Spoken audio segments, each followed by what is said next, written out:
नमस्कार दोस्तों, स्वागत है हमारे YouTube channel ITI tech point में। दोस्तों, उत्तर प्रदेश विद्युत सेवा आयोग के द्वारा जारी कर दिया गया है नई वैकेंसी, जो TG2 की वैकेंसी कही जाती है, टेक्निकल ग्रेड सेकेंड, या हम इसे SSO के नाम से भी जानते हैं। तो दोस्तों, आइए इसके ऑफिशियल नोटिफिकेशन में जानते हैं कि इसकी पूरी प्रोसेस क्या है, कैसे एग्ज़ाम का प्रोसेस है, कैसे इसको अप्लाई करेंगे, सीटों की संख्या कितनी है, कौन इसके लिए पात्र हैं और कौन अपात्र हैं। तो दोस्तों, आइए देखते हैं ऑफिशियल नोटिफिकेशन में। आपके सामने मैंने ऑफिशियल नोटिफिकेशन खोल के रखा हुआ है Uttar Pradesh power corporation limited के द्वारा। तो दोस्तों देखिए, इसमें प्रस्तुत है आपके सामने। इसमें इस वैकेंसी में टोटल सीटों की संख्या 608 है, जिसमें कैटेगरी वाइज इनको बांट दिया गया है। जनरल के लिए 245 सीटें हैं, OBC के लिए 164 सीटें हैं, SC के लिए 127 और ST के लिए 12 सीटें हैं। और साथ ही इसमें आर्थिक रूप से कमज़ोर सामान्य वर्ग, जो गवर्नमेंट के द्वारा 10% आरक्षित किया गया था जनरल कैटेगरी के लिए, उनके लिए सीटों की संख्या 60 है। तो दोस्तों, इन रिक्तियों को भरने के लिए आपके पास क्या क्या होना चाहिए, ये बखूबी इस नोटिफिकेशन में लिखा गया है। तो सबसे पहली चीज़ कि आवेदन करने वाले अभ्यर्थियों के पास आधार कार्ड अथवा विधि मान्य फोटोयुक्त पहचान पत्र होना अनिवार्य है। इसकी जो भी एग्ज़ाम होगी आपकी, वो CBT कंप्यूटर बेस्ड टेस्ट होगा। दोस्तों, इसके लिए आपको उत्तर प्रदेश के मूल निवासी होना आवश्यक है। अगर आप अन्य प्रदेश से बिलोंग करते हैं तो आप जनरल कैटेगरी से फाइट करेंगे। दोस्तों, इसकी जो सैलरी होगी आपकी 7वां पे कमीशन के अनुसार, इसमें 27,200 होगी न्यूनतम स्तर पर। और इसके लिए जो अहर्ताएँ हैं, जो आपके लिए योग्यता मांगी गई है, उसकी विवरण निम्न प्रकार है। दोस्तों, उसका विवरण आपके सामने प्रस्तुत है। आवेदन के समय अभ्यर्थी के पास निम्न शैक्षिक अर्हता का होना अनिवार्य है। तो दोस्तों, ये बहुत ही इम्पोर्टेंट पॉइंट है कि अक्सर कंफ्यूज रहते हैं लोग कि हम किस में अप्लाई करें और कौन अप्लाई नहीं कर सकता है। तो दोस्तों देखिए, इसके लिए आपको ITI पास आउट होना अनिवार्य है। इंडस्ट्रियल ट्रेनिंग इंस्टीट्यूट से आपको ट्रेनिंग करना अनिवार्य है। दोस्तों, माध्यमिक शिक्षा परिषद उत्तर प्रदेश हाई स्कूल या समकक्ष परीक्षा विज्ञान एवं गणित विषयों में उत्तीर्ण होने के साथ नियमित छात्र के रूप में निम्नांकित ट्रेडों में से किसी एक ट्रेड में द्विवर्षीय अखिल भारतीय अथवा राज्य व्यावसायिक प्रमाण पत्र NCVT या SCVT का होना आवश्यक है, जिसमें आपका इलेक्ट्रीशियन, इलेक्ट्रिकल जो कौशल विकास के अंतर्गत अर्थात स्किल इंडिया के थ्रू किए हुए हैं, वो लोग इस वैकेंसी को अप्लाई कर सकते हैं। इसके लिए दोस्तों एज का बाउंडेशन जो रखा गया है, वो 1/1/2020 को मिनिमम 18 वर्ष और अधिकतम 40 वर्ष होनी चाहिए। दोस्तों, इसके लिए आयु में छूट भी मिलता है, जो निम्न प्रकार विवेचित किया गया है।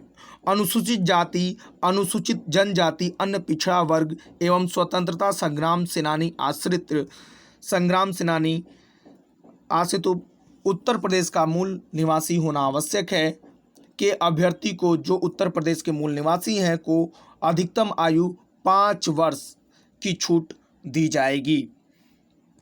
दोस्तों, जो भूतपूर्व सैनिक हैं, उनके लिए भी छूट का प्रावधान रखा गया है। इसमें आगे बढ़े, अगर हम जो अप्रेंटिस कर चुका हुआ है, जो अप्रेंटिसशिप 1961 एक्ट के तहत कर लिया है, उनको भी आयु में छूट देने का प्राविधान है। दोस्तों, अगर बात करें हम अगली कड़ी में, तो इस आरक्षण के फेवर में आपको जितने भी OBC, SC और ST आते हैं, उनको आरक्षण बखूबी मिलेगा। आइए देखते हैं कि इसके लिए फीस इस विभाग के द्वारा कितना रखा गया है। आपको पे आउट कितना करना है, जो कि यह नॉन रिफंडेबल अमाउंट है। अर्थात जब आप फॉर्म अप्लाई करेंगे उस समय इतना चार्ज आपको देना होगा। अगर बात करें हम तो अनुसूचित जाति के लिए अर्थात SC और ST के लिए जो रखा गया है अमाउंट 700 रुपये रखा गया है, और OBC तथा जनरल के लिए 1000 रुपये रखा गया है। दोस्तों, आवेदन शुल्क आप नेट बैंकिंग के थ्रू, डेबिट कार्ड के थ्रू, क्रेडिट कार्ड अथवा स्टेट बैंक ऑफ इंडिया के चालान के माध्यम से जमा कर सकते हैं। आप ध्यान दें, यह अमाउंट नॉन रिफंडेबल है। दोस्तों, आप जो भी आहारता रखे हुए हैं उस आहारता को प्रस्तुत करने के साथ साथ जो भी आपके आरक्षण प्रतिलिपि हैं उसको अवश्य संयोजित करें। इसमें ध्यान देने वाली चीज़ क्या है, आइए देखते हैं। अभ्यर्थियों के मात्र लिखित परीक्षा में सम्मिलित होने से आहारता चयन का अधिकार प्राप्त नहीं हो जाएगा। विज्ञप्ति पद हेतु अभ्यर्थियों द्वारा निर्धारित आहारता संबंधी योग्यता प्रमाण पत्र, अंक पत्र, जाति प्रमाण पत्र दिनांक 31 मार्च 2020 के बाद का जारी होना आवश्यक है। दोस्तों, ये नोटिस करने वाली चीज़ है यहाँ पे। इसमें जो डेट बोला गया है, आप जो भी कास्ट सर्टिफिकेट बनाते हैं, जो भी कास्ट सर्टिफिकेट या डोमिसाइल सर्टिफिकेट देते हैं, उसकी डेट जो होनी चाहिए 31 मार्च 2020 के बाद की होनी चाहिए। तो दोस्तों, जो व्यक्ति नहीं बनवाए हैं कृपया वो बनवा लें प्रॉपर तरीके से। इसमें नोटिफिकेशन में क्लियर तरीके से जारी कर दिया गया है। एक बार आपको मैं दिखा दूँ, वो लाइन यहाँ पे प्रस्तुत किया गया है। जाति प्रमाण पत्र दिनांक 31 मार्च 2020 के बाद का जारी होना आवश्यक है। मूल निवास प्रमाण पत्र 31 मार्च 2017 के बाद का जारी होना आवश्यक है। यहाँ पे निवास प्रमाण पत्र डोमिसाइल के फेवर में जो बोला गया है वो डेट दिया गया है 31 मार्च 2017 तथा अगर जाति प्रमाण पत्र का सर्टिफिकेट की बात करते हैं अगर हम, तो 31 मार्च 2020 के बाद की होनी चाहिए। दोस्तों, ये नोटिस कर लें आप। साथ ही इसकी जो भी अन्य डाटा प्रस्तुत हैं इसमें दिखाया गया है। दोस्तों, इसके अतिरिक्त आपको जब वैकेंसी CBT एग्ज़ाम आप दे लेते हैं, चयन प्रक्रिया में आगे बढ़ते हैं, तो उस दौरान आपके जितने भी डॉक्यूमेंट हैं ये सब आपके लगेंगे। चरित्र प्रमाण पत्र, वैवाहिक स्थिति है तो वो अपना प्रस्तुत करेंगे आप। साथ ही एक चीज़ और, इसमें CCC अनिवार्य नहीं है, बट ध्यान देने वाली चीज़ क्या है कि इसमें जो भी पेपर होगा CCC अर्थात इसके जो भी कोर्स ऑन कंप्यूटर कॉन्सेप्ट के द्वारा जो क्वेश्चन का लेबल होता है इसी के थ्रू आने वाला है। इस विभाग में UPPCL में इसी के थ्रू आने वाला है। दोस्तों, प्रथम भाग आप यहाँ देख लें। प्रथम भाग में लिखित परीक्षा में नाइलेट के CCC स्तर का, कंप्यूटर स्तर का बोला है। दोस्तों, अनिवार्य नहीं कहा है। कंप्यूटर ज्ञान से संबंधित वस्तुनिष्ठ प्रकार के प्रश्न पत्र होगा जिसमें टोटल क्वेश्चन की संख्या होगी। कंप्यूटर से जो क्वेश्चन आते हैं आपके उसकी संख्या जो होगी 50 होंगे, 50 क्वेश्चन होंगे दोस्तों, और उनकी जो अंक होगा वो भी 50 नंबर का होगा। दोस्तों, प्रत्येक गलत पर ऋणात्मक मार्क 1/4 रखा गया है इसमें, अर्थात आपका कटौती भी की जाएगी, नेगेटिव मार्किंग भी इसमें है। दोस्तों, सेकेंड ऑप्शन जो इसमें कह रहा है कंप्यूटर ज्ञान की प्रथम भाग की परीक्षा में कम से कम 20 अंक प्राप्त करना अनिवार्य होगा। दोस्तों, जो आप कंप्यूटर नॉलेज रखे हुए हैं वो आप 50 क्वेश्चन में से आपको 20 नंबर लाना ही लाना है। 20 नंबर प्राप्त अगर नहीं करते हैं तो इस एग्ज़ाम के प्रथम चरण से ही आप आउट हो जाएंगे, बाहर हो जाएंगे, अर्थात इसके आगे आपकी कॉपी टेस्ट नहीं होगी। दोस्तों, इस नोटिफिकेशन में बखूबी लिखा गया है कंप्यूटर ज्ञान की प्रथम भाग की परीक्षा में कम से कम 20 अंक प्राप्त करना अनिवार्य होगा, अन्यथा इस स्थिति में संबंधित अभ्यर्थी को अर्ह न मानते हुए उसकी लिखित परीक्षा के द्वितीय भाग का मूल्यांकन नहीं किया जाएगा। कंप्यूटर ज्ञान के प्रथम भाग में अर्जित अंक, जितना भी आप मार्क पाते हैं कंप्यूटर नॉलेज से, वो आपका अंक संयोजित फाइनल मेरिट में नहीं होगा। दोस्तों, इसमें साफ साफ शब्द में बोला गया, कंप्यूटर ज्ञान के प्रथम भाग में अर्जित अंक की श्रेष्ठता मेरिट निर्धारण हेतु नहीं जोड़े जाएंगे। ये केवल आपके पास होने की क्राइटेरिया है। इसको आप जब पास कर लेंगे उसके पश्चात आपका तकनीकी जो भी क्वेश्चन का आंसर दिया जाएंगे वो टेस्ट होगा, उसको चेक किया जाएगा, तब जाके आपकी फाइनल मेरिट बनेगी। और हाँ, फाइनल मेरिट जब बनेगी उसमें आपका ये कंप्यूटर नॉलेज का अंक नहीं जुड़ेगा। दोस्तों, आइए देखते हैं इसमें क्या क्या क्वेश्चन रहेंगे। तो दोस्तों, इसमें जो क्वेश्चन का एग्रीगेशन है, आपके रीजनिंग से क्वेश्चन रहेंगे। प्रश्नों की संख्या इसमें 20 रहेगी और अधिकतम अंक इसका 20 होगा। दूसरा है आपका सामान्य हिंदी, अर्थात हाई स्कूल के सामान्य स्तर पर हिंदी के क्वेश्चन आपके 15 रहेंगे। इसमें 15 क्वेश्चन हिंदी के रहेंगे और उसका भी निर्धारित अंक 15 होगा।